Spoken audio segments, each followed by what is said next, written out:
Hey everybody, welcome to our back to school edition of all the amazing training. Actually, I have four trainings. This is number two, which is the database.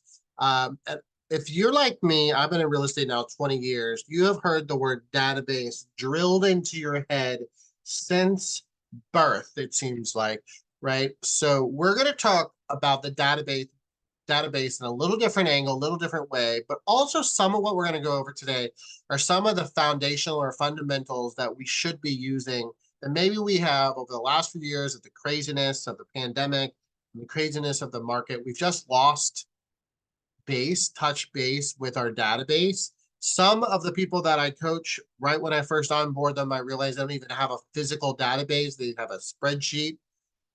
Before I go into this, I will just clearly and abundantly say a database is not a spreadsheet. A database is a literal software, right? And so we'll kind of go into some of the fundamentals of how we use that software, why we use that software, and so forth. So we will kind of get this party started. Those of you that signed up for this individually will be sending this recording as well as the resources to you individually through the email you registered with. If you picked up the package of the bundle, this will be sent to you along with the other three trainings in this series. All right. So I want you to kick back, enjoy yourself, pause the video if you need to. I want you to take an abundance of notes. A lot of the things I'll say are not on the screen just because they come out of my mouth organically through almost the 10 years of coaching real estate agents at many production levels. So I want you to know that I will be providing the slides, the recording, and the content. Please take notes. And so for those of you that don't know who I am, my name is Drew Demery. I am a real estate agent going into my 20th year. I've been a coach now for almost 10 years. I've coached over 1,000 individuals. I coach teams and solo agents in the United States, several states actually, and I also coach two large mega teams in Canada. I say all that because I know where you're at. I know where you're going and I know where you've been. And the database is one of those things that once you kind of harness the value and beauty of it, you truly will be able to squeeze all the juice and referrals that you can possibly need to have a thriving business. I'm also an entrepreneur, have multiple businesses. I'm also a father. I have a daughter named Emma. She is in college going into her second year. So pray for me on that. No, I'm just kidding. She's doing great. Our Freedom Companies, if you've never heard of us, we actually have four divisions: coaching, training, events, and products. So check us out at thefreedomcompanies.com. We love bringing valuable trainings to brokerages, to teams, and even partnering with industry vendors to bring value to your agent partners. So if you're looking to bring a training into your place of work, we'd love to have an in-person training in your neck of the woods. And you can see from the screen, we have a lot of great affiliations. Being an independent, nonpartisan, we are Switzerland of all real estate brokerages and brands. All right, well, let's get our party started and talk about something I'm pretty passionate about, which is the database. So, many moons ago, 2 decades ago, I actually was the sales trainer for Nordstrom. And if anybody has ever been to a Nordstrom, you may or not know that the salespeople actually earn a commission as they're selling their products and services to you if you're buying directly in the store. And one of the things about 20, 25 years ago, which was early for the technology back in the day, I worked at Nordstrom in the men's department.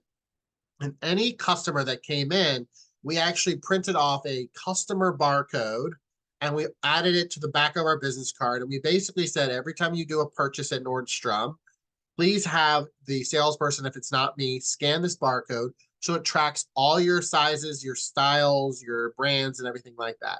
Now, what we were telling our customers at Nordstrom was that we're adding you to a database so we can actually sell you more future products. So Nordstrom, we had a daily sales quota. Really, it was a history of the previous year. And so maybe last year was sunny and beautiful and everyone's out in the mall going to Nordstrom. And maybe this year was rainy, cold, and windy and no one was at Nordstrom. We still had to hit those sales quotas. So what did we do? What did we coach and train Nordstrom employees to do? Use that database as a touch point to call your past clients. And I will tell you personally that I learned the power of the database prior to real estate. I would call my customers, my doctors, my lawyers, my past clients and say, hey, you purchased this sweater in red. I now have it in black and yellow. I would love to be able to send this to you through the mail. We already know the size. We already know the colors you have and do not have. And we already know the kind of the style in which you want to, and they would all say yes. So I would sell product using my database because it was harnessing the power of all those personal details. Think about it. Amazon, Starbucks, we use that now. Amazon literally tracks our purchases, suggests other purchases that we may have queued up in that algorithm. Starbucks, if you're using the app, right, you get points, but they're tracking what you're purchasing, what drink preferences, what ingredients you prefer. It's very custom.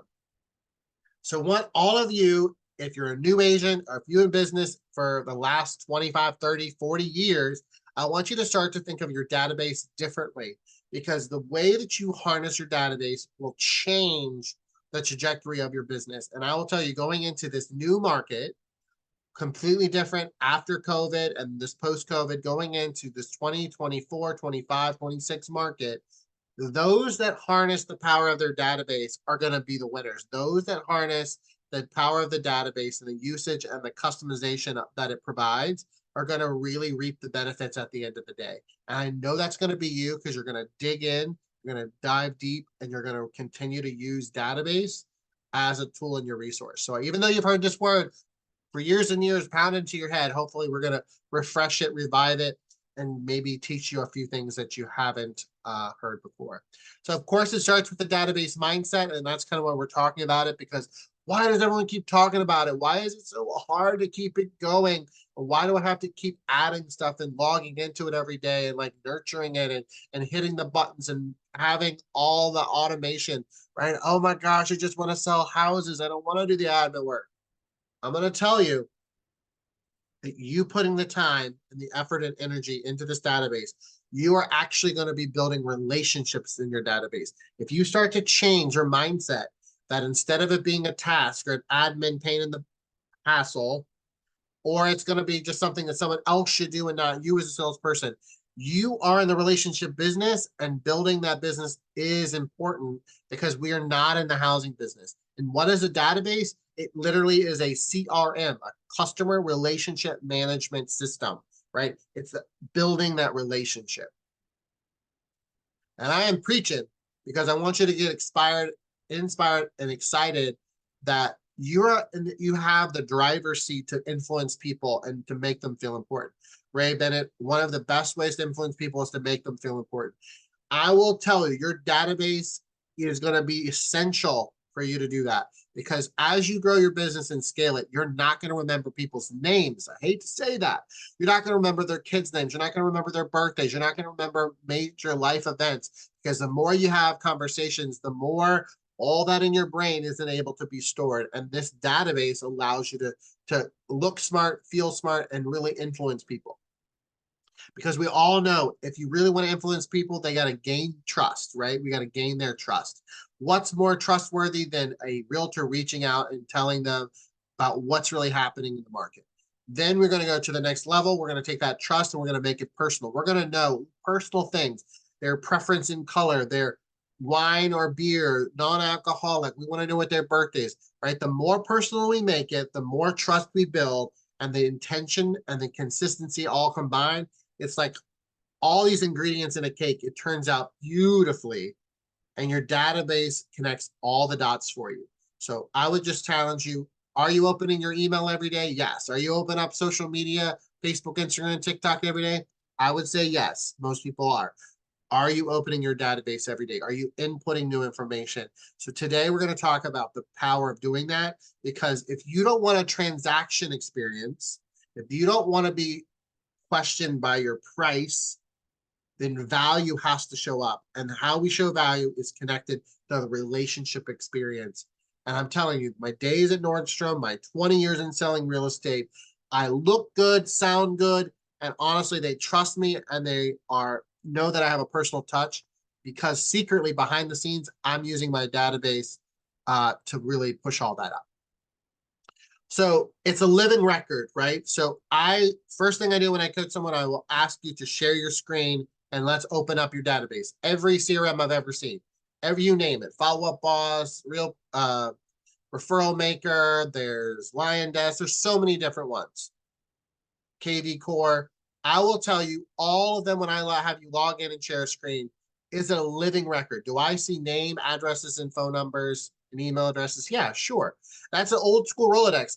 If I'm really being blunt and honest, I can probably buy most of that data on the internet. I can grab someone's email and phone number through various software. So you don't have a database if you have that. You literally have a Rolodex. When you have a database, it is future, it's living record. It's got so many great things about it, right? It also is a tool for you to nurture and manage that relationship. So maybe you're only touching or communicating with your database of that person every 2 to 3 months. Well, you document that conversation, and 3 months later, you pick up where you left off. The crumbs are there. I'll give a real life example, calling a past client. She mentioned she was having knee surgery. I put it in my database, put a reminder task to follow up a few days after her surgery was completed. I called her on the phone and said, "Hey, Gladys, this is Drew. Just want to check on your knee surgery. Wanted to make sure you are healthy in your home and you're healing." And she said, "First of all, thank you. You are the first person. My son hasn't even checked on me, and my realtor has." Now, let's all be real. I probably forgot about the knee surgery. I didn't remember what day it was, but because I used the database, because I used tasks, I created this management system that really created intention, and it really made me stand out. Mind you, a year later, she referred me 2 different clients, almost $1 million in sales. And I will tell you, it's the knee surgery connection. That's what it was. A well-maintained database will produce leads. You got to use it just like social media. You got to document as much as you can. Go in the notes section every time you have a conversation, whatever method, right? So if it says call, you had a phone call today, you're going to say call, and you're going to say 7:30, and you're going to just do a little quick recap of the call. Text 7:34, 7:31, I mean, and you're going to do a little brief recap. Left a voicemail on this date. It's just a living record, a journal of your conversations or intentional touches with that person, right? I will tell you, as you go through it, the quality will be the difference. So size of a database is always up for most contention, is how large do I need in my database? But I will tell you, the quality, not the size, the quality level. If you had 400 people in your database, but you knew every single person, you had relationships with them, you knew personal information, you documented conversation touches with them, I would pay more money than a names, address, phone number of 1,000 people, because that warm connection, that nurture and management is so much more valuable in a human connection relationship business than a transactional one. I think you get the point. My preaching hat is coming off because I know that you understand the passion behind it. So there is a book called The Millionaire Real Estate Agent, and it talks about the database in a really simplistic way, but we got to really dig and peel the onions back to see what the layers look like. The 4 laws of lead generation from this book talk about build a database, feed it every day, communicate systematically, and service all leads. If you're doing these 4 things, your database will be your #1 lead source in your business. Build a database, pretty self-explanatory, but there is so many low counts of database. I'll literally ask someone that's doing 10 million, $15 million in production, how large is your database? 120, 150. My real estate coaching phases, oh my God, it's so small, it's not large enough. We are missing people in our database. One of the biggest exercises I go through is pull out your phone, go to your contacts, go all the way to the bottom of your contacts, how many people are saved in your phone. It is historically, I see anywhere between 1,000, 2,000 people in your phone. You got 150 people in your database. We've got people that are not in our database, that are in our email addresses, Gmail, whatever, Outlook. We got them in our text message. We got them in our contact cards. We got them everywhere. We don't actually take the time and move them into our database. So first order of everything that's database holy is, where the heck are they? We have to build that database. You know you're talking to them on WhatsApp or Messenger. We got to pull them all into your database, because we need to create a central spot for everybody. Feed it every day. We'll talk about that at a deeper level. Communicate systematically. All database have either drip systems or touch systems. set those babies up, let some of the technology work for you. People say, well, they're not personalized. Well, go in there one time, most of the time have once a month email, customize those, or set them up at least once a month on some type of drip. It's okay to see some automation in there. And then service all leads, I don't even know why that's on there, but it happens. We get a lead and we don't even call them back. We don't reply. And it's crazy to me, work so hard and spend so much money to grab leads. And service all leads that come our way has to be part of our routine. So how large does a database need to be? I'm going to go into this next couple screens. We're going to do some math. I encourage you, I'm going to send you a worksheet. It's going to be a database size worksheet. I would recommend you pausing this and physically getting out your phone calculator and working through these numbers, because the numbers I'm about to show you are examples. Every market's different. People watching this video are in different markets. They're in different price points. They have different financial goals. So how large should my database be is always a loaded question, and I want to give you the real answer. So there's some simple math. I'm going through 1, 2, 3 in the black, which is just verbally going over the formulas. And then 1, 2, 3 at the bottom of your screen that's in white. It's an example so you can do it. So what I recommend is just watch this, lean back, do not do it while I'm talking. Just do this secondary, and reverse it, pause it, and then walk yourself through this. But it will change your perception of the size of your database. So number one thing, goal GCI. GCI stands for gross commission income. That's the big check before anybody gets any money, right? Average commission, you need to figure out what that is. So that's obviously based on your average sales price and your average commission rate. Both of those vary depending on the region, the country, the state you're in. So you need to figure out what that is for you to make that work, right? You're going to divide those two numbers, and that's going to say the number of deals. You may say, okay, well, that's pretty easy. Well, it's not, because then we have to do what we call some conversion rates. The second line, you transfer that over. We take the number of deals and we divide that by the opportunity conversion rate. So an opportunity conversion rate is literally how many conversations it's going to take before somebody raises their hand and says, hey, yeah, I want to buy a house, right? And that's the first hurdle, because the second conversation rate, conversion rate is your close rate, right? Not every deal closes because of home inspection blows up or appraisals don't work out, right? So in line 2, we're going to take the number of deals divided by our opportunity rate. It's 6.37. Tons of data have gone into it. This is pulled from actually Keller Williams International, which I pulled that up recently. They've updated those numbers. It comes from Millionaire Real Estate Agent, but they constantly are updating that number based on the market data that they're receiving. And it's great info. It's national data, right?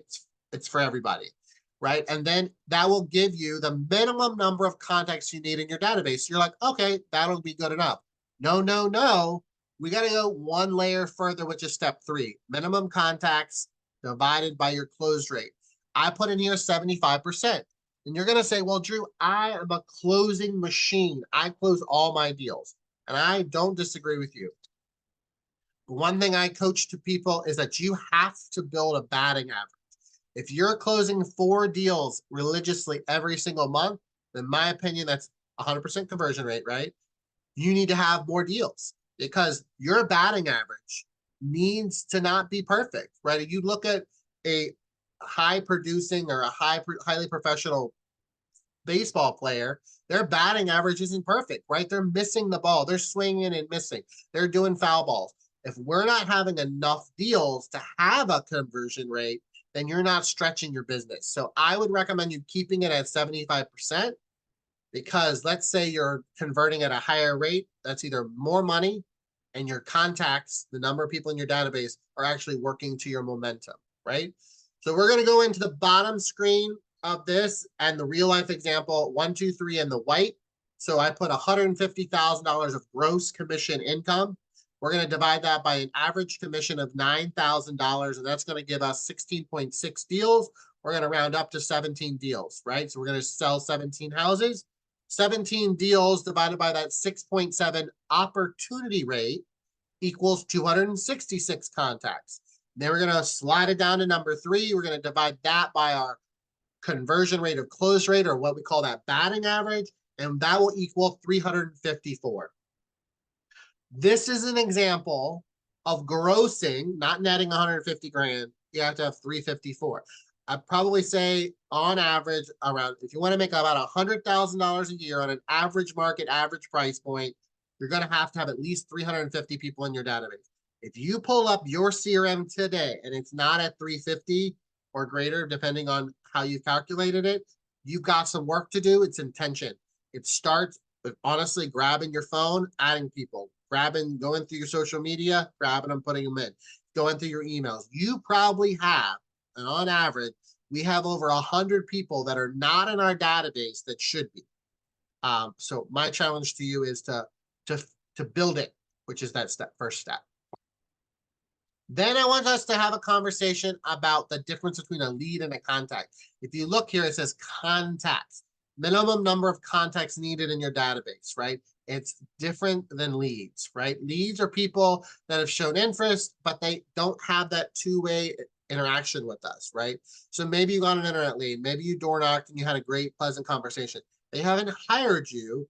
They are just interested in you, right? So we're kind of still working our way to build that relationship. Contacts are two-way conversations that establish the value relationship with it, right? So I have a hard time when I see a database pushed in with, let's say you're farming a neighborhood, you've got 500 people that you just shove in your database. And you're like, yeah, I've got over 500 people in my database. Now you have 500 leads in your database. You don't have contacts, right? So however you slice and dice it, in my opinion, if we're using this example on the back one, 354, those people, you need to know them. They need to know you. There needs to be a two-way conversation. They recognize who you are, they know your name, and they also know your real estate. And you know them in some capacity. So we're going to talk about this a little later, but you got to build a database where you can see the difference between a lead and a contact. We'll go into this in a slide or two in the future, but another language of different wording.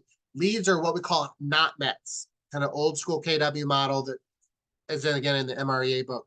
Contacts are people that have mets, so you physically know who they are, you've met them, right?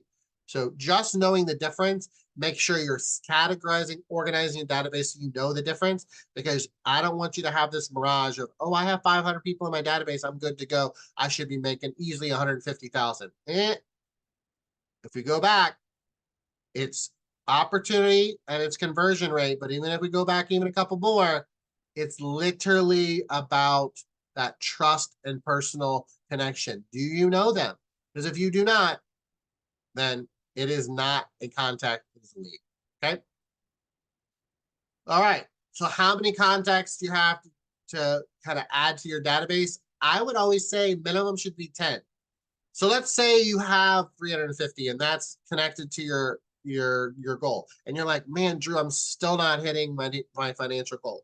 Two things are going to happen. As a coach, I'm going to say, how often are you communicating with them? So it's often not going to be, you're not touching your database as frequently as it should be. Or if we're honest, maybe some of those people, it's kind of like a lake. It's kind of like receding, right? The market has changed. Price points are higher, interest rates are higher, commissions are up for negotiation. Maybe you're going to have to actually add more people in your database. Maybe your database is a little bit more curated to the market, and some people are not. So I would say if you're not hitting your goals, but your numbers are still connected mathematically to your database, then you got to add more people. That's just the simple math of how it works. Minimum 10 contacts added per week would be a goal that I would coach you to do if you are not hitting your goals and the math that you just did is on par. It means we got to grow it even more. It just means your conversion rates are not as high as 6.7 or at that 75%. And that's not necessarily your fault. It just means your group of humans, we may need to add some fresh water to it. So when I say touch, I think sometimes we have to think about this. A touch, you probably have heard this, especially if you've gone to a database class or heard it in real estate.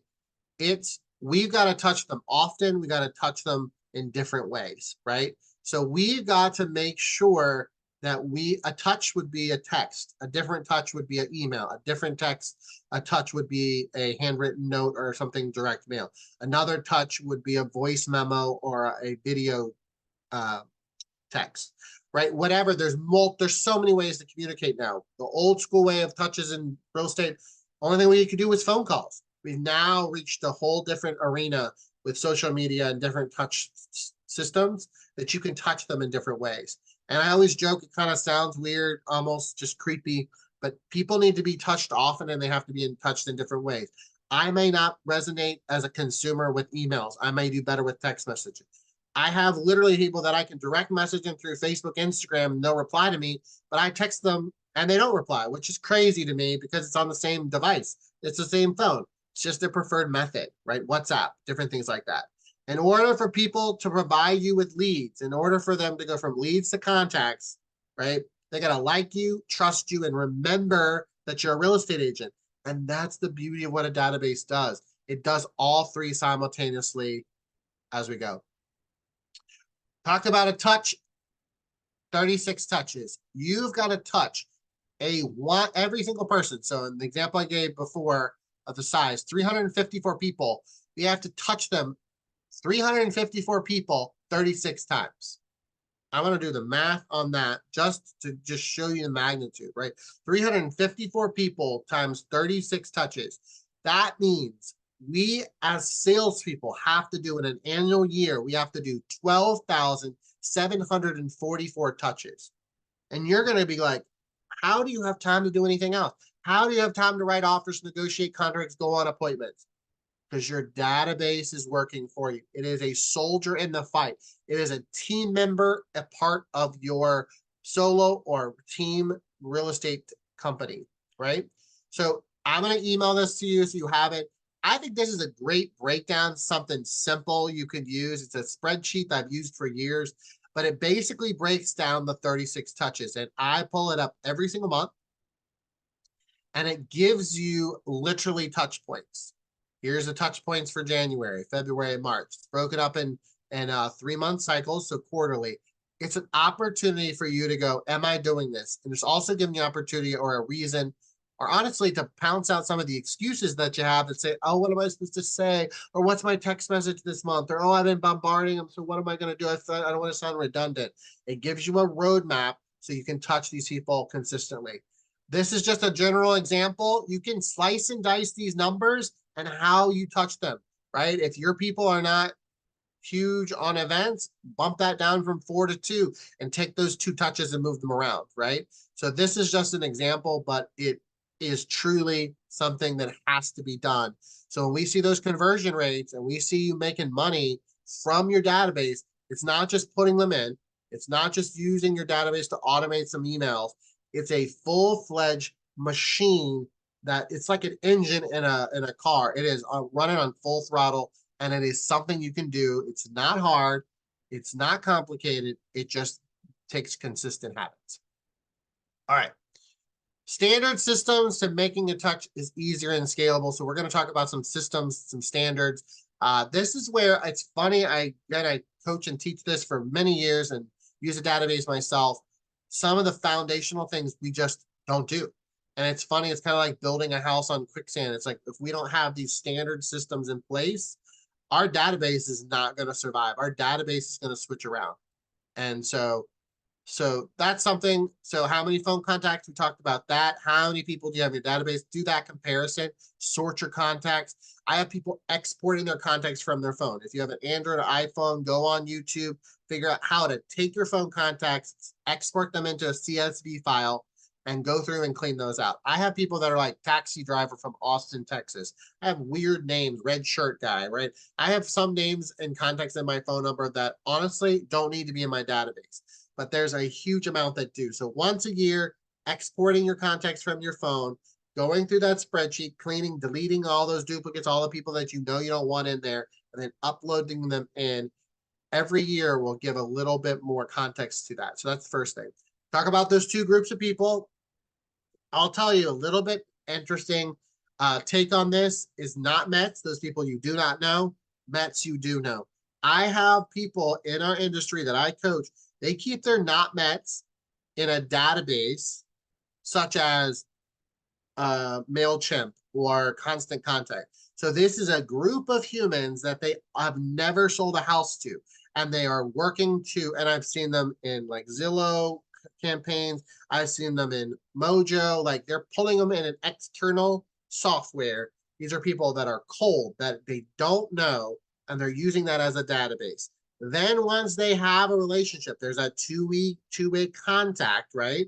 Then they move them from that other software such as Constant Contact or Zillow platform or whatever it is, Sierra, and then they move it into the Mets, which is what they call the CRM, right? So in my opinion, if you are getting fuzzy or it's a little gray area, you don't know the difference between the contact that you know and the contact you don't know, maybe the simplest way is kind of what I call the split the baby. All the people you don't know need to go in just a database like a Constant Contact email blast software. Once you feel like they're nurturing and you feel like you're having good conversation and they're using your services and know who you are, move them into a CRM. The CRM is going to be a little bit warmer. It's going to be a little bit more about building and nurturing that relationship. So maybe try that. If you're going to stay on one platform, so let's say you're using KV Core or using Follow Up Boss, making sure you tag or hashtag that separately, not Mets or Mets, so you know that yeah, you might have 1,000 people in your platform, but these 600 you don't know, and these other 400 are your actual Mets, and you do know, right? Clarity is power. Those numbers really will help you to see what your conversion rate is, and also just allows you to work smart, not hard, right? Important, separate, label, or use two different technology systems. That's what I just covered. And we've talked about this. You probably heard this, but has a different conversion rate. People you do not know, they don't trust you, they don't remember you, they don't know you, right? So you've got a cold lead that you've got to convert. Versus the Mets is people that love you, like you, they champion you, they're your VIPs, right? They just a warmer connection to you. So let's look at the working smart or working hard. 50 contacts will get you one lead in the I don't know you cold database. 12 contacts will give you 2 leads in the Met category, which I know you, right? So there's two things here, 50 versus 12. Do I want to have communication and conversations with 50 people, or do I want to have conversations with 12 people? First question, you make the decision. You're the CEO of your business. Then, do you want one lead or do you want 2 leads? That's going to be your decision, right? So looking at those 2 data points is just showing you that working on your Mets CRM 12-to-2 ratio is going to be much smarter to do so. Now, don't get me wrong. You always got to be adding fresh water. I love a good neighborhood farm. I love a good social media campaign. I love adding not Mets into your business because you can warm those up. You can move those and build those relationships and move them into your CRM once you've built a stronger relationship. I love open houses. I love door knocking. I repeat and respect for somebody else that expires. Those are not Mets, but once you build a relationship, once you continue to build trust, and they remember that you're there for their service and their needs, they're going to then flip into your Mets category. And I've seen it personally. I've done it. So it's not an either or. It's just a priority of Mets first, getting that system set up, and then bringing fresh water in of your not Mets into your database. I hope that makes sense because that's kind of the name of the game. And sometimes I think we're working in reverse. We're working on strangers when we need to be nurturing our Mets. Every single person in your database has to have 2 tags, 2 hashtags, 2 groups, whatever your CRM calls it. You need to have a quality tag and a type. So when I look at someone's CRM and I see a name, a phone number, a contact, an email, I'm also going to look at a filter of the quality and the type. Quality is going to help us in the future, start to differentiate our ability to say who I want to spend the most time with and who am I going to spend the most money on, right? Because the cream rises to the top. Talks about the 80-20 rule. We'll get to that in a second. But 20% of your business will produce 80% of your income, meaning it's the quality that we got to know. So we got to know the difference. So we use a tagging system called A plus ABC, and you got to be honest with yourself and tag this properly. It is not an ego trip. It is not something that I want you to take personal, but it has to follow the standard of what a quality tag is. A plus has given you a multiple referrals in 1 year, 2 or more, right? In the last 12 months, not 3 years ago. I've given you multiple referrals. Maybe those referrals worked out, maybe they didn't. It's the behavior of rewarding them on those referrals. So don't quantify it based on they gave me 3 deals, but 2 didn't have a good credit score. No, they sent you 3 referrals, they are an A plus. A is they've given you 1 referral. B, no referrals yet, but you can see the light at the end of the tunnel. You know that if you keep nurturing them, they have the tendency, the likelihood, the DNA to do so. Now, C is they've given you none and it's unknown. Maybe it's too fresh of information. Maybe you just met them at an open house. And yes, they're going to use you as a buyer's agent, but you don't even know if they're going to refer you to their future, brother, sister, cousin, and aunt, right? You don't know that yet. It's okay to be a C as you work through. Referral types, pretty obvious. Do your best to be consistent with that tagging type, past client, vendor, family, friend, realtor, agent, partner, whatever it is. So you can filter those. Huge when we're going to start to attack using your database as a prospecting tool. If you don't have this set up, you don't have the number of contacts in your database, you're going to be obviously hitting your numbers low. Second thing is you're not then having them grouped properly with the quality and the type. We can't see the forest of the trees. We can't see what you really have. And once we get this set up, when I see a client do this, I have a clear path forward with them. We can create a marketing and prospecting strategy completely customized to your group of humans, and it is a powerful formula. So you got to do those 36 touches, and I think the one thing is you got to do it with every single one, right? So if I'm going to have 354 people in there, I got to get through them every 3 months or 12 weeks. We got to I always put this pot of chili kind of example because I'm from the Midwest and my mom would make chili in the fall and she would say, you got to stir the pot, get all that chili at the bottom, make sure it doesn't burn. I always remember that metaphor for this example because so many agents I coach, you're only touching the top 20%. You start alphabetically, A through B is A through Z, because that's how it's auto sorted in most CRMs. And you get going and then you get distracted. So you're only literally touching the first 15 to 20% of that entire database. We got to build a system, which I'll show you in a second. You got to go all the way down. You got to do it in 3 months, 12 weeks. And then you got to do it again. And then you got to do it again. We got to do 4 sets. We got to go all the way through your database in 12 weeks. Then we got to do it a second time, a third time, and a fourth time. You've got to build a system to do that because you can have all the people in, you can have them tagged properly, and then we don't communicate all the way to the bottom. You're going to miss somebody. Yeah, maybe you're up at last name is B as in boy, right? But maybe, I don't know, L as in lion is the one that's actually going to buy a house with you. And you don't get down there to lion and he's literally buying with someone else, right? It's happened to me, it's happened to you, and it's because we're not going all the way down through our database, right? We got to get those done. So these are some other tags that we group. So we do quality tags on the type. We coach people to do what we call top 30. Often on different coaching platforms, they call them pop buys. We call them gratitude gifts. We recommend you identify the top, the best, the VIPs of your database that have shown, which is probably most likely an A plus or an A, right? And you're going to tag those as your top 30. Then you're going to take those 30 and every month you're going to take 10 of them and you're going to drop off a gratitude gift or you're going to mail them a gratitude gift, right? So first of all, you're not doing 30 in a month, you're doing 10. Second of all, price wise, you're only going to spend 10 gifts versus 30 gifts, and also building that consistency because they're going to basically get 4 gifts a year from you, rotated every quarter, and they're going to feel special. They're going to feel like you are giving them that VIP treatment. Second tag, top 100. This is your mailing list. We want to make sure you only are mailing to your best of the best. We don't want to be mailing stuff to people that aren't going to give us referrals. We don't want to be mailing to people we really don't know, right? Stamps are not cheap. Printing isn't either. So we need to prioritize who gets that proper tag. Anniversary month, hopefully that's foundational, right? If they closed in May, you should say May anniversary.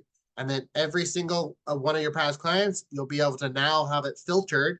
It says, all right, it's April, the 25th of April. I'm going to go in my database. I'm going to filter all my tags by May anniversaries, and I'm going to be able to know who I'm going to send an anniversary card to the following month.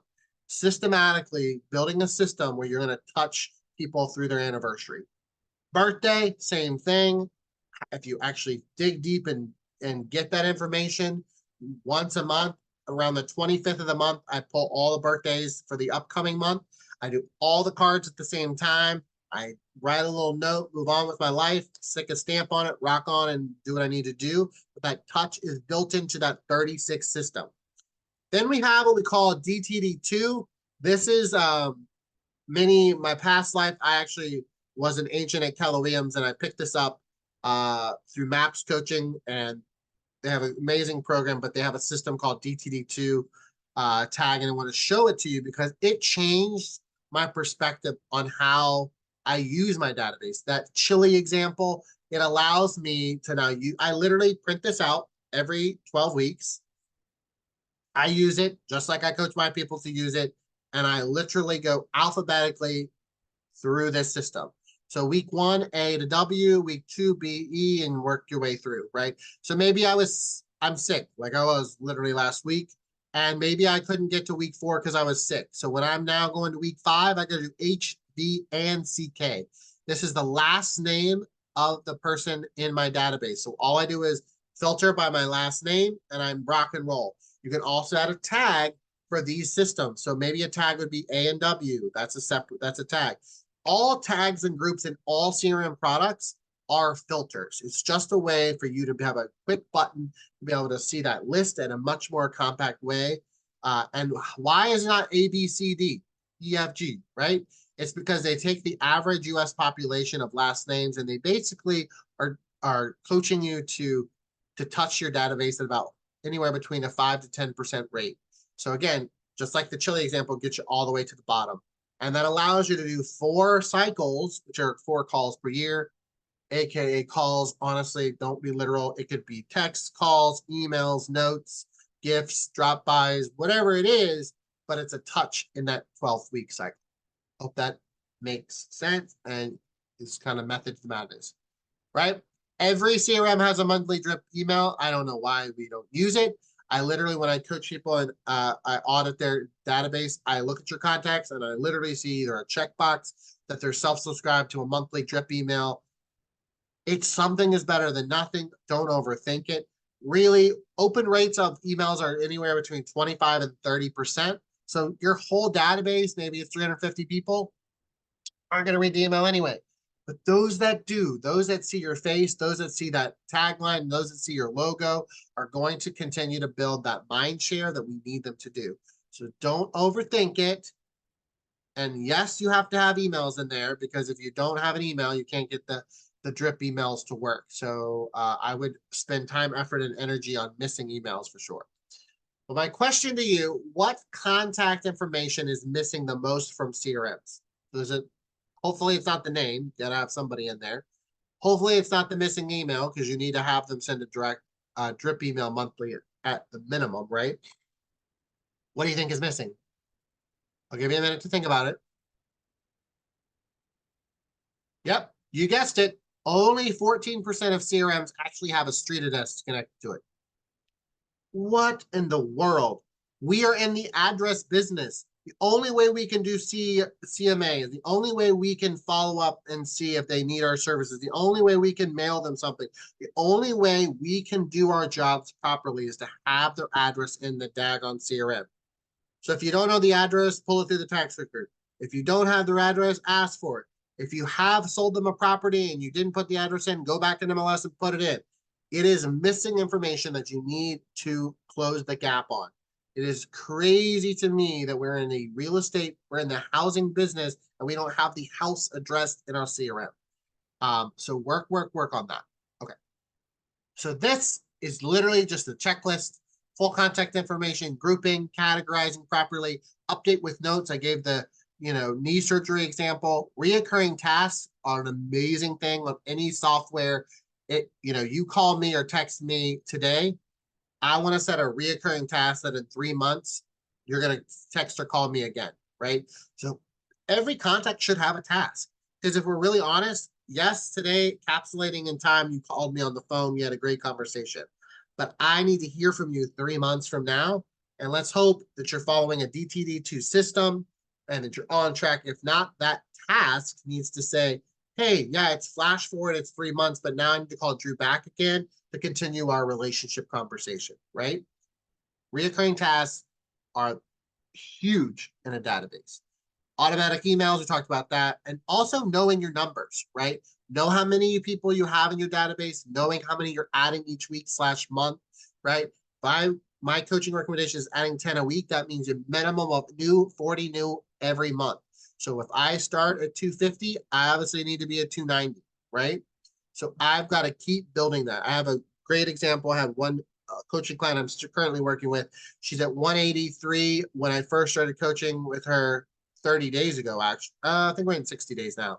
She's over 260, right? She has built that machine. She is building it.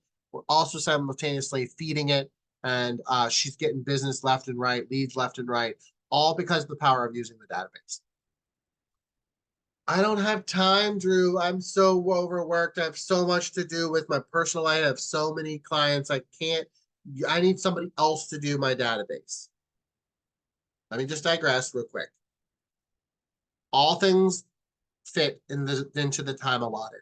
So I'm going to just give you one piece of advice on time management. We call it time blocking. I really think we call it work phases instead of time blocking.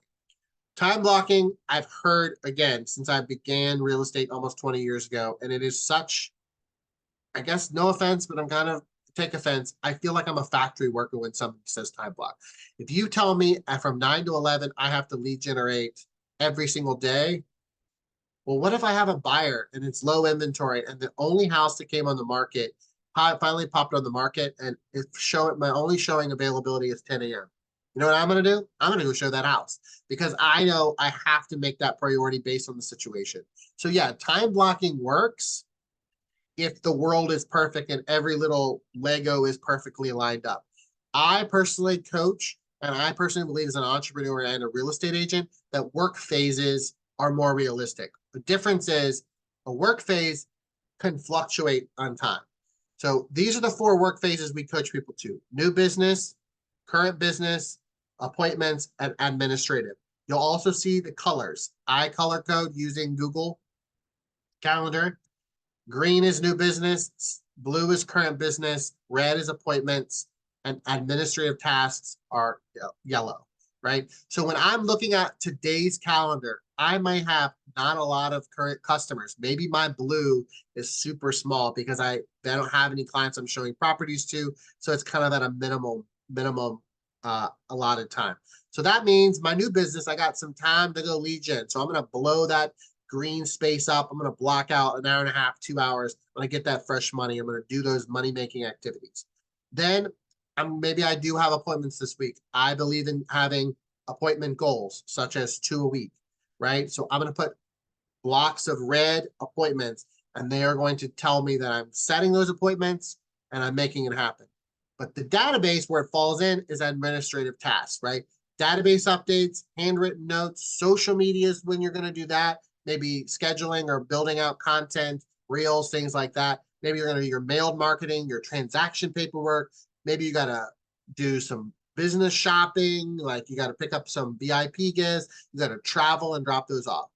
All I'm saying in this work phase cross principle, we call it the NCAA, think of it basketball, is your database is built into your daily schedule. You should have admin time every single day, right? And sometimes the admin time is at the morning because that's when I can fit it in. I'm fresh, I'm ready to go. So maybe my yellow is at the top and I work through. It doesn't have to do in chronological color order of new, current, appointment, admin, right? And maybe you're mixing it up. But I want to see all 4 colors in your database, in your schedule that's connected to the database work. So no excuses, you can do it. We do it, I do it, coach to it, and we know it works. All right, build it. Then we go into feed it. Make sure you're getting personal journal entries, reminding you of dates, things like that. It definitely shows that you care, right? So how do I get this personal information so I can feed it? Well, the fine print is I believe in client events. Many real estate agents have perfected the art of the client event, right? They have a beautiful Easter egg hunt or they have the pie pickup. I don't know why, and I coach this to people all the time, that we don't have a check-in process so we can keep feeding our database. If I go to a concert, they check me in. If I go to a movie, they check me in, right? It is not abnormal for a human to expect the process to when you arrive at an event or a party that you got to go in a line to get your wristband or get your little VIP pass, right? So what if your client event looked different? What if you did have the event rather than the herd mentality of just everyone shows up, but you created this VIP line, you created, grab a little wristbands, grab a little VIP tag, whatever it is. Maybe you're giving a little swag away and that's why they have to wait in line. When you check them in, you ask for new information beyond the name, phone number, and email. Maybe you said, what's your birthday month? What's your favorite color? What's your favorite restaurant? Do you have any pets? What their names are? Every event, let's say you do 2 client events a year and you're like a vacuum, you're just sucking all this amazing, great information into your database. I coach people to have their database up, have Wi-Fi, have it up. So it's just input directly into the CRM. So you don't have to convert a Word document or a paper document. It just goes right into the heart of your database. That's also great to be like, oh my gosh, I'm missing your email address. Can I grab that from you? It's a great way to do that. So check-in process for events, getting to know you better, Google form. I'll send you a sample of what we use. It's got everything from their preferences on alcoholic or non-alcoholic. It's got beverages. It's got shirt sizes. It's got their favorite restaurant. Great form, allows you to text, communicate that through text, email, messenger, whatever you're doing, and saying, hey, we're updating our database. Would you mind filling out this getting to know you better form? 100% people do it. VIP closed group, just like it sounds, it's a closed Facebook group. It's just for your VIP past clients. You're going to be asking questions strategically each month. Hey, it's National Dog Month. Post a picture underneath and the name of the dog.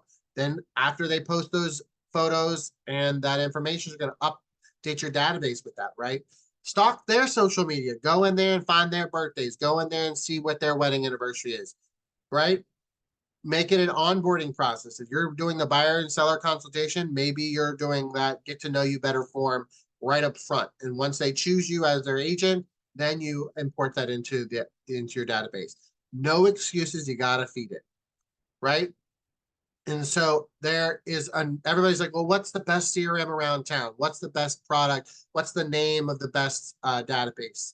I'm going to tell you it's the one you use. We use the Pareto principle that says it's an 80-20, right? So we spend so much time trying to find the perfect CRM. We're trying to find the easiest software. We're trying to find the way that it all makes sense. I will tell you, regardless of the product of the CRM you use, I guarantee you're not using what we call the 20%. The most important is what we covered today, right? All the ingredients of that 20% is going to be far more important than the 80%. And if you look at the Pareto principle, it talks about 20% will give you 80% of the results. So rather than trying to find the best thing, slice, slice, bread CRM, use the CRM you have or find one and stick with it. I can't tell you how many people I coach that have skipped to 3 or 4 CRMs in their career. You moving your product, your information from one CRM to the other, you miss things, lose things. It's just a cluster of information that's then tangled up, right? So make sure you're using a system inside your CRM that's consistent. All right, we're rounding up kind of at the end here. Today's session was all about database, the hacks to attract more leads. If you enjoyed it, please let me know. I'll kind of give you an opportunity to give me some feedback there. We do have 4 total training sessions in this Back to School series. Session 1, if you want to catch up on that, please register for that, and I'll send you the download for that. Seller leads, it's actually 8 strategies. We just updated it. I thought, hey, we need more strategies. And then the third session is a marketing plan, a really cool GPS marketing plan. And then number 4 is lead generation. It talks about the habits, some of the routine that we need to do to convert in today's market. And if you can read the screen, which I know you can, there's a bundle. It saves you about $21. If you want to get all 4 of these babies, I'm happy to send you the downloads that way. So I'm ending with this. Training and coaching is different. And I say this at every training or every coaching opportunity I can, because training is an audience, right? You're downloading this, you're listening to this, you're going to implement this. There is no one behind you saying, did you sort your database? Did you grab all your contacts in your database? No one is saying, hey, did you add all of them to an email campaign? Nobody is following up after a training. There's no accountability. If you know you have spent time, effort, energy, or lack of those in building your database, then maybe it's time for a coach. And a coach is going to be shoulder to shoulder accountability, and I'm going to physically check in your database. We're going to log into your database, share a screen, and we're going to have good, healthy, constructive conversations on how we can get this database up to par, up to the numbers, so you can have the life you deserve, the income that you want in your bank account. So coaching on a budget, you can see the breakdown. Blitz is a 2-week blitz. It's what I call the kick in the butt, 2 weeks. Maybe that's just enough to get you back on rails. Group coaching, $200 per month, basically a 2-month program. We need 6 people for that. Maybe gather some other agents. I do have some agents on waiting list. We can put you with groups. The beautiful thing about that is we'll be at different brokerages, different parts of the United States. So group coaching might be a win for you. So let me know if you're interested in that. Staff and admin is more, if you're a team and you have an admin, maybe you're struggling with training. Some of them are having accountability conversations.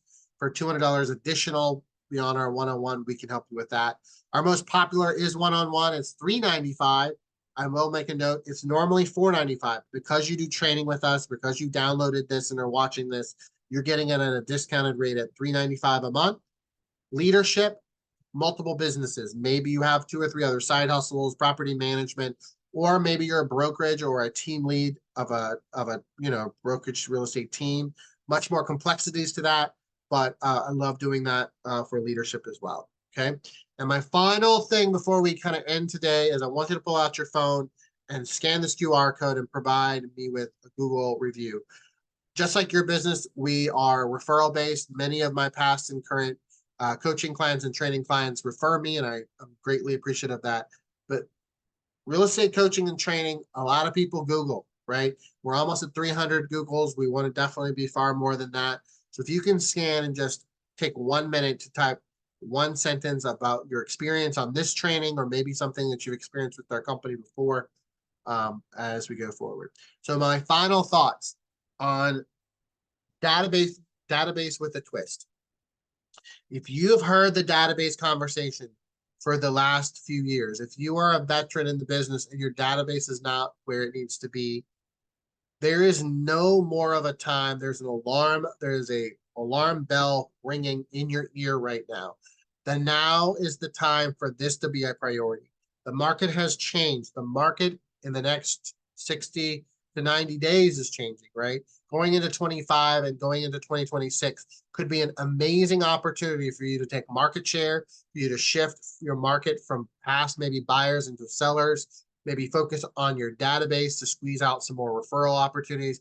But if you don't harness the power of your database, you're going to be leaving money on the table, and you're going to be disheartened by past clients using other agents that are not you.